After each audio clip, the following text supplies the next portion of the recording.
ഇനിയും കളി വേണ്ട. കളി വേണ്ട, കാര്യമായിട്ട് തന്നെ ഇറങ്ങി പോവാനല്ല വന്നത്. ഞാൻ സ്നേഹിച്ച പെണ്ണ, ഞാൻ വിവാഹം കഴിച്ച പെണ്ണ, എന്റെ കുഞ്ഞിനെ ഉദരത്തിൽ ചുമക്കുന്ന പെണ്ണ.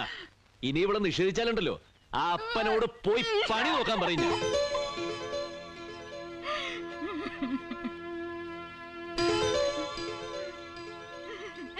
വലങ്കാല് വെച്ച് കേരടിയകത്തേക്ക്.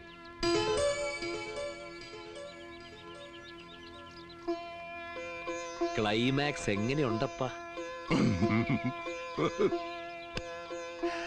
ഇപ്പോഴാടാ നീ ഒരു നായകനായത്. പക്ഷെ നല്ല നടൻ ഇപ്പോഴും അപ്പം തന്നെയാ.